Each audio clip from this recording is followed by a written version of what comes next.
রাজভবনে পুলিশের প্রবেশে নিষেধাজ্ঞা। বৃহস্পতিবার রাতে বিবৃতি, রাজভবনের লালবাজারের কাছে লিখিত নির্দেশ আসেনি সূত্র মারফত এমনই খবর পাওয়া যাচ্ছে। তাই আগের মতোই রাজভবনে পুলিশের ডিউটি। এই নিয়ে আমরা বিস্তারিত জানবো। আমাদের সঙ্গে রয়েছেন আমাদের প্রতিনিধি রিয়া মাঝি। রিয়া, রাজভবনে পুলিশের প্রবেশে নিষেধাজ্ঞা জারি করা হয়েছে, তবে লালবাজার সূত্রে খবর পাওয়া যাচ্ছে তাদের কাছে কোনো বিবৃতি এখনো এসে পৌঁছয়নি। ঠিক কি জানা যাচ্ছে এই নিয়ে? দেখো, তোমাকে জানিয়ে রাখবো যে গতকাল রাজভবন থেকে যে একাধিক বিবৃতি দেওয়া হয়েছিল তার মধ্যে অপর একটি ছিল, যেটা কিছুক্ষণ আগেই আমরা বললাম যে চন্দ্রিমা ভট্টাচার্য তাকে ব্যান করা হয়েছে রাজভবনে ঢোকা থেকে, এবং একইভাবে পুলিশকেও কিন্তু ব্যান করা হয়েছে যাতে তারা রাজভবনে এন্ট্রি না নেন।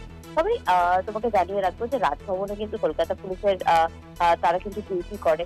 ওখানে একটি আউটপোস্ট রয়েছে যেখানে ওসি রাজভবন বসেন, এবং এই যে একাধিক যে পার্ট রয়েছে কলকাতা পুলিশের, যেটা রাজভবনে তারা ডিউটি করে, সেই জায়গা থেকে গতকাল যে বিবৃতি দিয়েছে সেটা নিয়ে কিন্তু একটা ধোঁয়াশা তৈরি হচ্ছিল যে তাহলে কি কলকাতা পুলিশ আজ থেকে আর ওখানে ডিউটি করবে কিনা। তবে ইতিমধ্যেই যেটা কলকাতা পুলিশ সূত্রে যেটা জানা যাচ্ছে যে তাদের কাছে কোনো রকম রিটেন অর্ডার আসেনি, এবং এরকম যদি করতে হয় যে রাজভবনে পুলিশের এন্ট্রি করা যাবে না বা ব্যান্ড হয়ে যাবে, তো ওখানে কেউ ডিউটি করতে পারবে না। যদিও সেই বিষয়টা বিবৃতিতে স্পষ্ট ছিল না যে ওখানে কেউ ডিউটি করতে পারবে কিনা, শুধু লেখা ছিল যে পুলিশকে ব্যান্ড করা হলো রাজভবনের এন্ট্রি থেকে। সেক্ষেত্রে কিন্তু মনে করা হচ্ছে তাহলে সেখানে কলকাতা পুলিশ ডিউটিও করতে পারবে না। তবে এই মর্মে যখন কলকাতা পুলিশ সূত্রে যেমনটা জানা যাচ্ছে যে তাদের কাছে কোনো রকম রিটেন কোনো কিছু অর্ডার আসেনি, এবং যদি এরকম কিছু করতে হয় সেক্ষেত্রে কিন্তু রাজভবনের তরফ থেকে আইদার রিটেন ভাবে কলকাতা পুলিশ অর্থাৎ লালবাজারের কাছে যাবে, আর নয়তো রাজ্য সরকারের কাছে যাবে। রাজ্য সরকার কলকাতা পুলিশকে জানাবে যে তারা আর সেখানে ডিউটি করবেন না বা রাজভবনে ঢুকবেন না।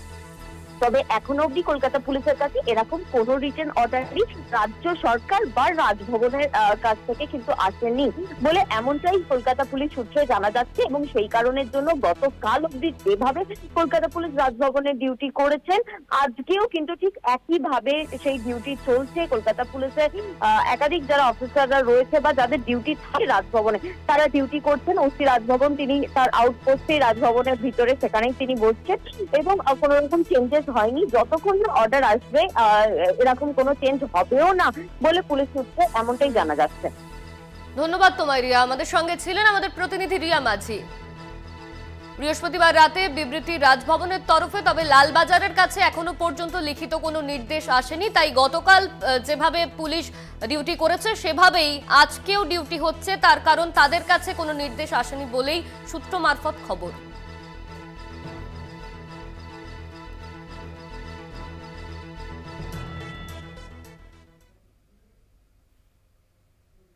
সংবাদ সারাদিন এখন এই পর্যন্তই। দেখতে থাকুন কলকাতা টিভি, রাত দিন 7 দিন।